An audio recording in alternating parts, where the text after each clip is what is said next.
Hello again and welcome to another episode of Merkon's Musings, a Star Wars action figure review. And today we're looking at none other than, you guessed it, the AT-AT Commander.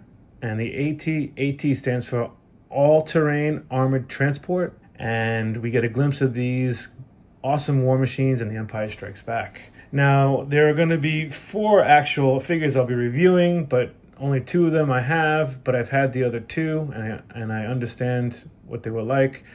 So I'll be including them in this review. But before we get started on the review, let's do a little bit about the history of this character. The AT-AT commanders were Imperial Army officers who oversaw the operation of military vehicles. In AT-AT walkers, they were positioned behind the pilots inside the cockpit, where they manned the walker's targeting scope and issued orders to the drivers. The AT-AT commander at the Battle of Hoth was General Maximilian Veers. He was given the chance to correct the mistake of the incompetent Admiral Ozzel. He quickly deployed his armored regiment, the Blizzard Force, into the Echo Base Mountain Valley and personally destroyed the shield generator protecting the rebel base, allowing his ground forces to advance on the rebel trenches and break through into Echo Base. So that's the history of the character from the films. I really love this character. It's kind of a character you see just for a brief moment in the movie, but it's still a great action figure. We're going to start with, of course, as always, the Kenner action figure. This one is the AT-AT Commander from 1981 Kenner, and it has a typical Kenner articulation. It's got 5 points of articulation: the legs and the arms, and the head will move. The weird thing is they gave him a Rebel blaster, but he should have come with an E11 Stormtrooper blaster, which would have been more realistic. And the sculpt is pretty good. I'm just going to remove this gun. The sculpt is pretty good. It's got the chest plate. It's got the belt. He's wearing the glove, which is nice. The head gear is attached, molded on, the goggles and the helmet, obviously. It's okay. I mean, it's a typical Kenner action figure. It does its job, but this is a competent Kenner release. It's pretty good. I mean, it's as good as it's going to get for Kenner action figures. So the second one we're going to be looking at is the Power of the Force 2 from 1997. It was a exclusive to the AT-AT Walker that came out for the Power of the Force 2 line. And the action figure never was carded. It only came in the box with the AT-AT Walker. Now, this action figure is typical Power of the Force 2 articulation. It has 2 leg articulations. It has a waist articulation. It has 2 arm articulations that move straight up and down, much like the legs move straight up and down. And the head articulation, which it can turn side to side.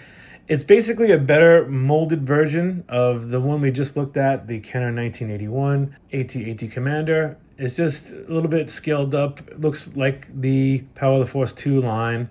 The next one is from the Saga collection, and it wasn't named AT-AT Commander. It was named General Veers. And this came out in 2006. And this is actually a really good looking figure. The sculpting is great. It just has the unfortunate articulation of a Saga Collection action figure. The legs are much like the Power of the Force 2 and the Kenner action figure. There's no articulation of the legs except as they move up and down. It has a waist articulation.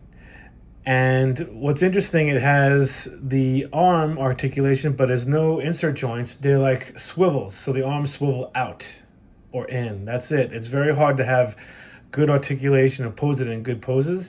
And it had a head articulation with a removable helmet.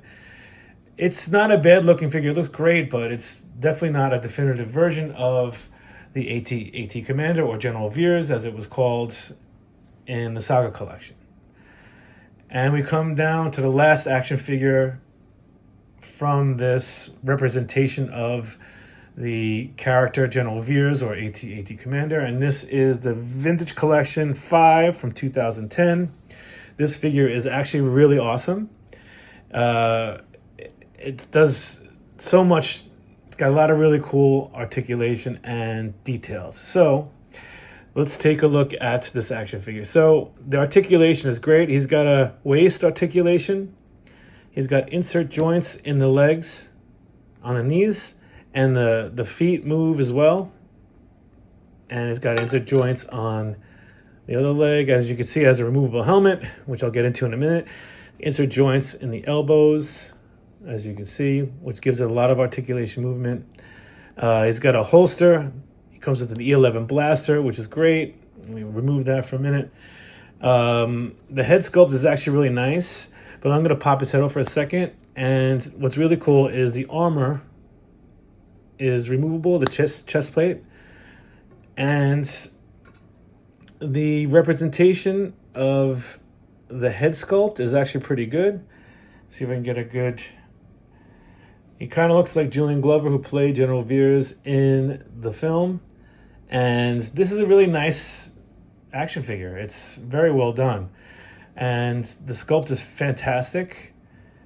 I really enjoyed this action figure. Also, the helmet, as I said, is removable. As you saw, it flew off. I wish... It's one of the problems with the thing. It doesn't stay on too well. But it also has removable goggles. These goggles can be removed. So I really love the details in this action figure. It's really, really good. It's definitely the definitive version, and they don't really need to make another one of these. I think this is a one and done, well, actually technically 4 and done with the other 3, to make the best representation of this character. So I hope you enjoyed this action figure review. If you have, please hit like and subscribe, and I'll look forward to giving you another episode soon. Have a great day.